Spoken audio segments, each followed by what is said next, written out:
Quando a gente termina a leitura de um livro como Guerra e Paz, Eneida, Odisseia ou Divina Comédia, a gente sempre tem uma sensação muito gratificante, mesmo que não tenha gostado tanto do livro.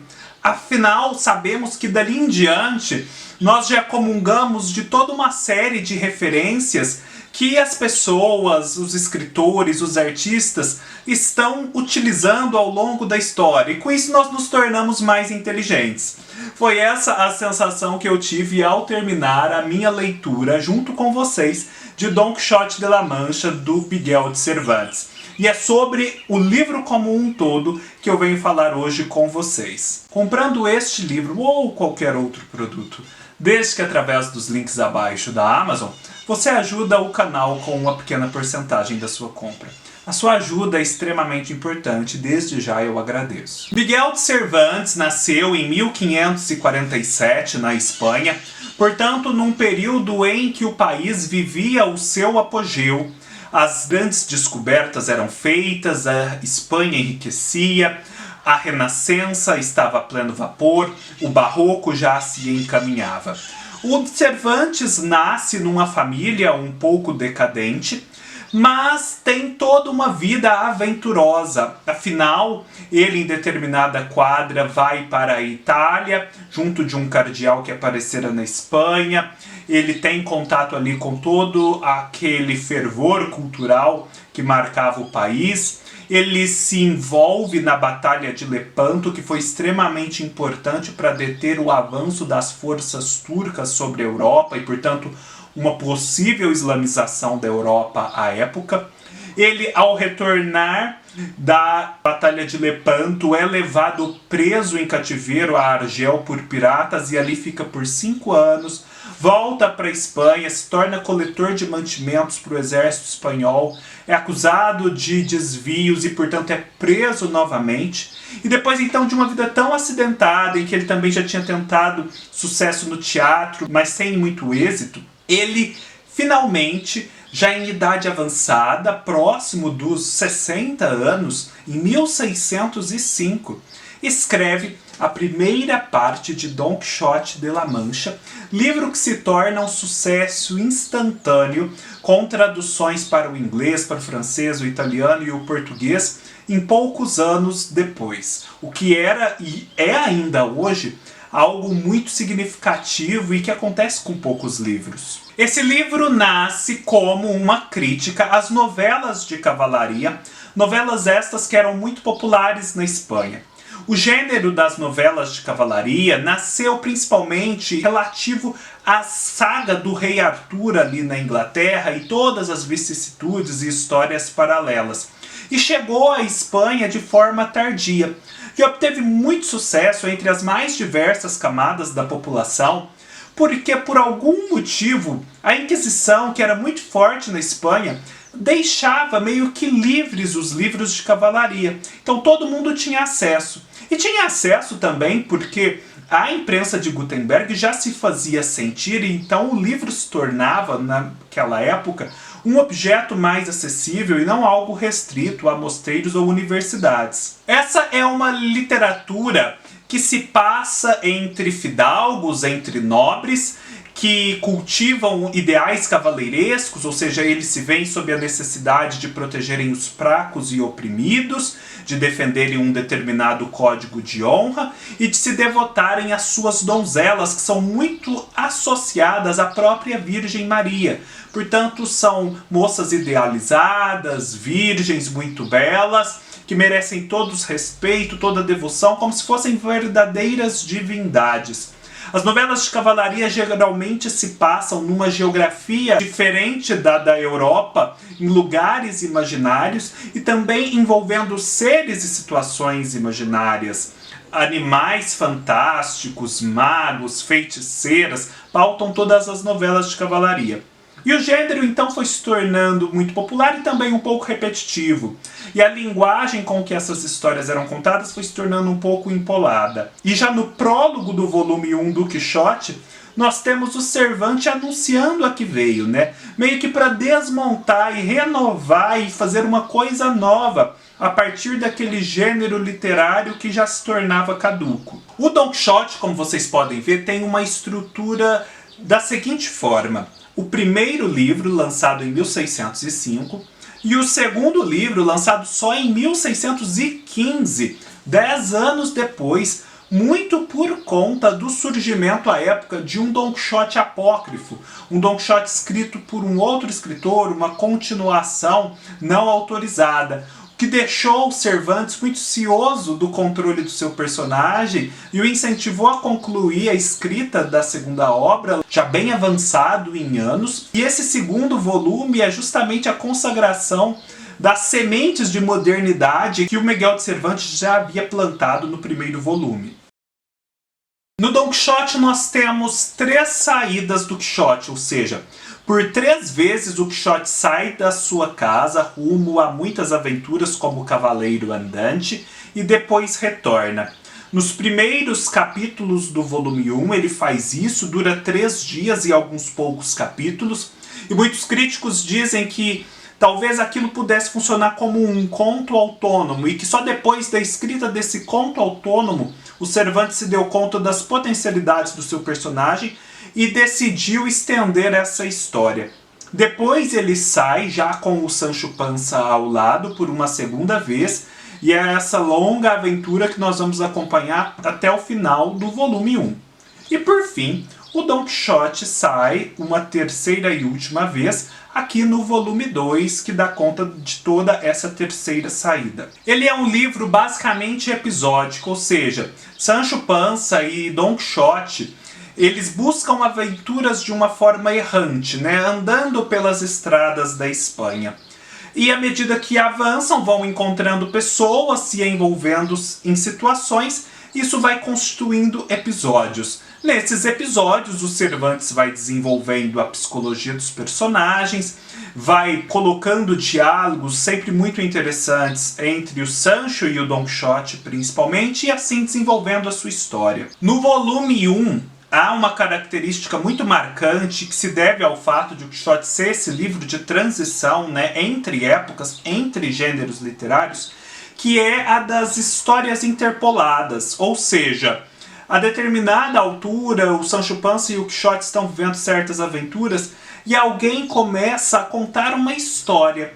E aí acompanhamos por longos capítulos essa história. Às vezes são histórias muito interessantes, às vezes histórias menos interessantes, mas na maior parte delas não há nada a ver com a história principal. A história principal funciona apenas como uma moldura para que uma outra história seja contada. Então, quem vai ler o primeiro volume precisa ter isso em mente, não achar isso estranho e simplesmente curtir as outras histórias que estão sendo contadas. Eu gosto muito no primeiro volume da história do curioso e impertinente, que é a de um marido que deseja pôr à prova a fidelidade da esposa envolvendo o seu melhor amigo, e isso leva a uma série de atrapalhadas. E acho menos interessante uma história de uma moura, a Zoraida, que se torna cristã e é levada para a Espanha. História que é meio longa, está no final do livro, a gente não vê muita pertinência dela, mas que serve para o Cervantes contar um pouco do que ele próprio conheceu da realidade muçulmana enquanto esteve preso cativo em Argel. No segundo volume nós temos uma diferença, porque todos esses elementos do primeiro são complexificados, né? A coisa deixa de ser apenas meramente episódica. Os diálogos entre o Sancho Panza e o Don Quixote se tornam mais ricos, os personagens mais desenvolvidos, as situações nas quais eles se envolvem mais complexas, eles já mudam um pouco de cenário, eles não ficam só na estrada ou em alguma estalagem, já há alguns cenários diferentes, personagens que se tornam mais decisivos para a história e ocupam maior espaço do que ocupavam no volume 1. E as histórias interpoladas deixam de existir. Mas afinal de contas, quem é e o que quer Don Quixote de La Mancha. Don Quixote de La Mancha é um fidalgo, ou seja, alguém ali próximo da nobreza, mas não parte da nobreza, que naquela circunstância histórica em que o livro se passa estava arruinado, vivia como pobre apesar dos títulos, que leu livros de literatura cavaleiresca e passou a achar que tudo aquilo que era contado nos livros era realidade. Então ele decide se tornar um cavaleiro andante. E assim, ele, com os poucos recursos que tem, mas com muita imaginação, monta todo um aparato para se tornar um cavaleiro andante e finalmente, para a descrença de todos e o desespero de todos, sai em busca de aventuras. O Don Quixote é extremamente idealista e nele nós sempre estamos vendo uma mescla entre loucura e inteligência, entre realidade e ficção. E nós nunca sabemos muito bem quando é que ele está delirando e quando é que ele está vendo o que ele quer ver, decidindo deliberadamente enxergar coisas que não existem para ressignificar a realidade e tornar aquela realidade mais palatável. Já o Sancho Panza é um camponês com esposa e filhos que vivia ali próximo do Quixote, que na segunda jornada do Quixote é convencido a se tornar o seu escudeiro, afinal os cavaleiros andantes tinham escudeiros. Tudo isso em troca da promessa de bens materiais e principalmente do governo de uma ilha. A grande ambição do Sancho Panza é se tornar o governador de uma ilha. O Sancho é muito aqui a representação da sabedoria popular, do quanto pode haver de inteligência na simplicidade. Ele é o elemento de realidade e de pé no chão em contraste com o idealismo do Quixote. Tanto é assim que o Sancho Panza, principalmente no segundo volume, se torna uma máquina de ditos populares. Ele só conversa baseado em ditos populares, ou seja, no senso comum. O que torna o Don Quixote, esse livro que dizem tão moderno para sua época, tão avançado, que influencia tantos escritores e outras obras através das gerações. Principalmente os seguintes elementos que eu destacaria. A crítica da literatura. Aqui o Quixote usa da literatura para criticar a literatura, no caso a literatura cavaleiresca. Mas também em outros episódios mais pontuais do livro, várias conversas, vários discursos são proferidos a respeito de aspectos da literatura, da verossimilhança na literatura, do que é uma boa história, do que é a suspensão da descrença, como contar uma boa história. Outra coisa que é muito moderna nesse livro é retratar o fato de que a literatura de ficção pode afetar a realidade e pode transformar as pessoas, ainda que em alguns casos de uma forma não tão desejável. O Quixote se torna meio delirante depois de tanto ter lido livros de cavalaria andante. Assim como mais tarde a Madame Bovary vai arruinar a sua vida de tanto ter lido romances românticos e achado que ela poderia transformar a sua vida numa vida de heroína romântica, mas sem sucesso. O fato de que o livro faz autorreferências, ou seja, o livro comenta o próprio livro, o livro faz referências a outras obras do Cervantes e à vida do próprio Cervantes. Este é um livro que, principalmente no segundo volume, passa a ser muito metaficcional, no sentido de que os personagens se descobrem personagens, se descobrem objeto da narrativa do primeiro volume, comentam a recepção crítica do primeiro volume. O escritor aqui faz emendas ao primeiro volume, esclarecimentos ao primeiro volume, e o fato de se saberem personagens de uma história contada e popular afeta muito o que acontece na realidade do livro, ou seja, no modo como o Sancho e o Quixote se portam. Outro ponto que é muito fértil para a leitura desse livro e que assegura o seu lugar no cânone e no coração de tantos escritores é o fato de que ele é, de certo modo, um painel em branco ou um arquétipo muito aberto, um símbolo. Porque o Sancho e o Don Quixote formam uma dualidade.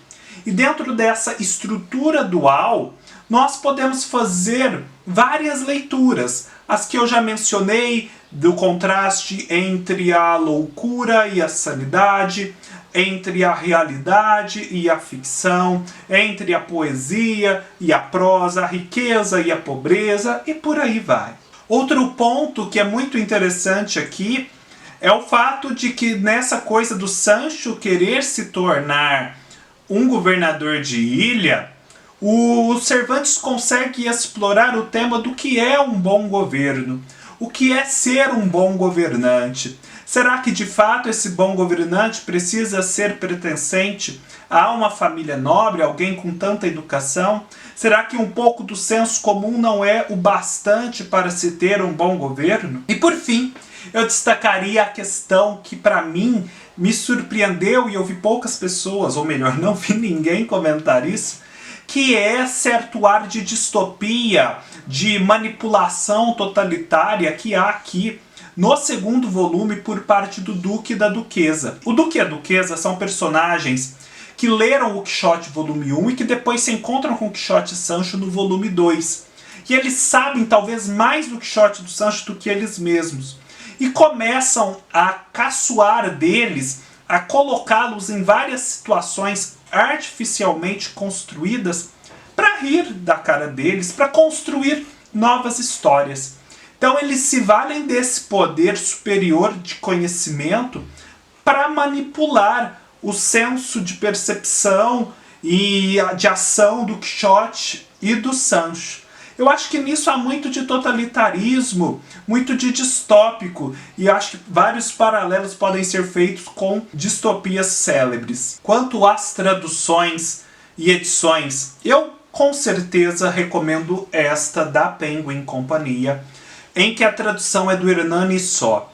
Afinal, ele consegue ao mesmo tempo ser fiel a certa antiguidade do texto, sem com isso cair naqueles arcaísmos que tornam a leitura impalatável. Ele consegue deixar o texto com um ar fresco, jovial e popular, e você não deixa de rir do que é para rir aqui, de achar graça do que é para achar graça, por conta de um texto excessivamente e artificialmente sisudo. Em muitos casos, a tradução do Quixote se torna um empecilho para você fruir um texto que na verdade é leve, de apelo popular. Como vocês podem ver, eu tenho aqui outras edições do Quixote. Essa aqui é a da Martin Claret, que traz uma tradução do século XIX. É uma edição muito bonita, muito bem composta, com muitas notas de rodapé. E apesar de ser uma tradução do século XIX, não é para mim a mais difícil.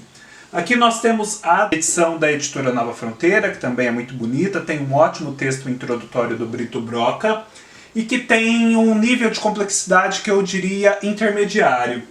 E por fim temos aqui essa edição da Nova Aguilar, que contém a mesma tradução da editora 34, e que para mim é a tradução mais difícil, apesar de muitos louvarem os seus méritos. A edição da Nova Aguilar tem a particularidade de trazer quase 20 textos críticos introdutórios, ou seja, um livro dentro do livro, e escritos por escritores célebres a respeito do Quixote. Então, nesse sentido, dá toda uma visão nova sobre o livro. Mas, de fato, a tradução com a qual eu fico é essa aqui, do Hernani Só.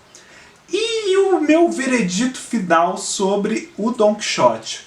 Meu veredito final é de que o Don Quixote é um livro muito bom, é um livro que de fato esteve à frente do seu tempo, plantou várias sementes que depois seriam desenvolvidas no romance moderno, que não merece ser esquecido num mesmo balaio como vários outros livros da sua época, mas eu ainda não entendo o motivo pelo qual ele está no topo do cânone ocidental. Talvez eu precise de mais releituras, conhecimento de literatura teórico e bagagem literária propriamente dita para compreender isso.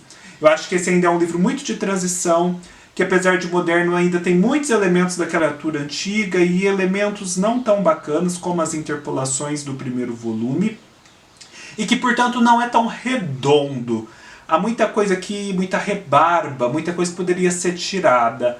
então eu não tenho a mesma sensação de perfeição, né, de redondez que eu tive, por exemplo, lendo a Eneida, a Ilíada e a Odisseia. Como vocês bem sabem, nós fizemos uma leitura coletiva do Don Quixote aqui. Então há toda uma playlist que você poderá utilizar tanto para ler quanto para reler o Quixote. Afinal, lá em cada vídeo eu comento capítulo a capítulo e esmiuço muito mais o livro do que esmiucei aqui nesse vídeo, em que eu não quis adiantar muita coisa, porque imagino que muitos dos que estão assistindo não leram a obra e não gostaria de estragar essa experiência antecipando coisas. Espero que tenham gostado. Se gostaram, deem um like. Deixem aqui nos comentários se comungam da minha opinião sobre o fato de o Quixote não ser tão grandioso assim. Se inscrevam no canal, sigam-me nas minhas outras redes sociais, leiam-me no meu blog, todos os links estarão aqui embaixo. E nos vemos numa próxima oportunidade. Até mais!